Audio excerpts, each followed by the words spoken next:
देव भेटावा म्हणून नाही, तर भेटलेला देव कळावा यासाठी गुरुचरित्र ग्रंथ हा वाचायचा आहे. पहा, स्वामी पुण्यतिथी 15 एप्रिल 2026 या दिवशी आहे आणि स्वामी पुण्यतिथीचं अवचित्त साधून आपण सर्वजण गुरुचरित्र या ग्रंथाचं पारायण करत असतो.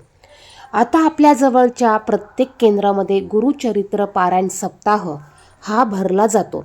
ज्यांना केंद्रात पारायण करायचं असेल त्यांनी अवश्य केंद्रात जाऊन पारायण करावं. त्यासाठी तुम्हाला नाव नोंदणी करायची असते. त्याचप्रमाणे ज्यांना पारायण करणं शक्य नाही त्यांनी प्रहर सेवा अवश्य करायची आहे. ज्यांना हे पारायण घरी करायचं असेल ते हे पारायण घरी देखील करू शकतात. त्याचप्रमाणे ज्यांना पारायण करणं शक्य नाही त्यांनी नवनाथ भक्ती सार ग्रंथ, त्याचप्रमाणे त्यांनी संक्षिप्त गुरुचरित्र या ग्रंथाचं पारायण केलं तरी चालेल. आता हे पारायण करायचं म्हटलं, बघा, गुरुचरित्राचं पारायण करायचं म्हटलं तर आपल्याला काही नियम हे कडकडीत पाळावे लागतात. बघा, काही नियम कडकडीत पाळूनच आपल्याला हे पारायण करायचं आहे. ज्यांना नियम पाळणं शक्य असेल त्यांनीच हे पारायण करा, कारण हे पारायण करण्यासाठी काही मोजके नियम आहेत ते पाळावे लागतात. अगदी छोटे छोटे नियम आहेत, आपण सर्वजण हे नियम पाळू शकतो. आता हे पारायण कोण करू शकतं? हे पारायण ताई, दादा, स्त्री, पुरुष, मुलगा, मुलगी कोणीही करू शकतं. ज्याला लिहिता वाचता येतं ते हे पारायण करू शकतं. दुसरं महत्त्वाचं म्हणजे बघा, ज्याच्या नशिबात असेल तोच हा पारायण करत असतो. ज्यांना स्वामी समर्थ महाराजांना ज्यांच्याकडून हे पारायण करून घ्यायचं आहे त्यांच्याकडूनच हे पारायण घडत असतं. हे पारायण करणं हे देखील एक दिव्य भव्य अद्भुत चमत्कार आहे. बघा, आपल्या आयुष्याचं सोनं करणारा हा ग्रंथ आहे, त्यामुळे आयुष्यात आपण एकदा तरी हे पारायण करावं. जर का तुम्ही नियमांना घाबरून पारायण जर का करत नसाल तर ती चूक तुम्ही करू नका, कारण हे पारायण करणं ही साधीसुधी गोष्ट नाही आहे. ज्यावेळेस आपल्या मनात येतं पारायण करावं त्यावेळेस ती स्वामींची इच्छा असते आणि म्हणूनच तुमच्या मनात जरी आलं तर अवश्य तुम्ही हे पारायण करायचं आहे. आता बऱ्याच जणांना पारायण करताना नियम माहिती नसतात.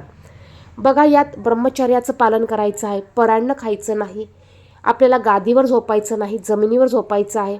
त्याचप्रमाणे बघा, आपल्याला मांसाहार कडकडीत वर्ज्य करायचं आहे. आता जेवणाचे नियम काय? बऱ्याच जणांना जेवणाचे नियम अजून देखील माहिती नाही. मग आजच्या व्हिडिओमध्ये आपण अगदी सोप्या पद्धतीने फक्त जेवणाचे नियम काय याच विषयीची माहिती पाहणार आहोत.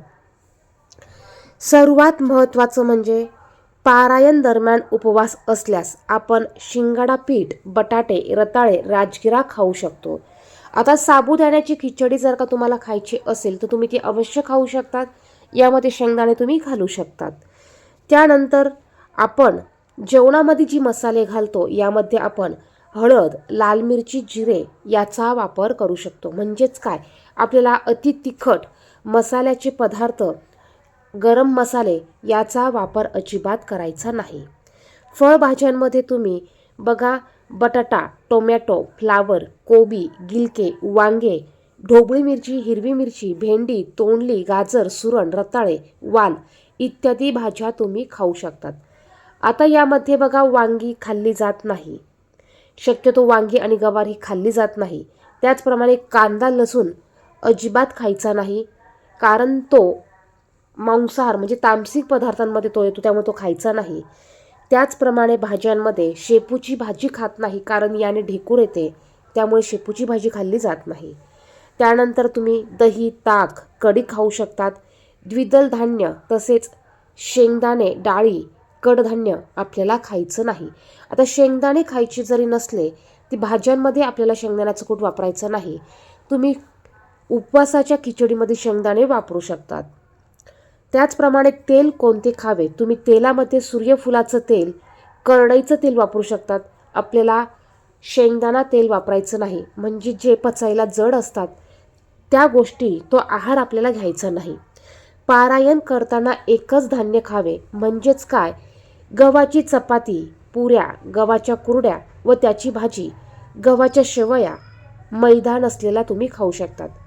जर का तुम्ही गहू खाणार असाल तर गव्हाचेच पदार्थ खा, गव्हाचीच चपाती खा.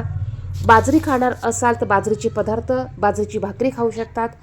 ज्वारी खाणार असाल तर ज्वारीचे पदार्थ, ज्वारीची भाकरी तुम्ही खाऊ शकतात. त्याचप्रमाणे सर्व फळे तुम्ही खाऊ शकतात. गुरुचरित्र पारायण करताना आपल्याला या पद्धतीने खाण्याचे नियम पाळायचे आहे. पालेभाज्यांमध्ये तुम्ही लाल माठ, हिरवा माठ, राजगिरा, पालक, करडई, कोथिंबीर तुम्ही खाऊ शकतात. मेथीने पित्त होतं म्हणून मेथी खाऊ नये. शेपूची भाजी खाल्ल्याने ढेकूळ येते म्हणून शेपूची भाजी खाऊ नये. त्याचप्रमाणे भात खाल्ला जात नाही. भात खाल्ल्याने आपल्याला सुस्ती येते, आळस येतो.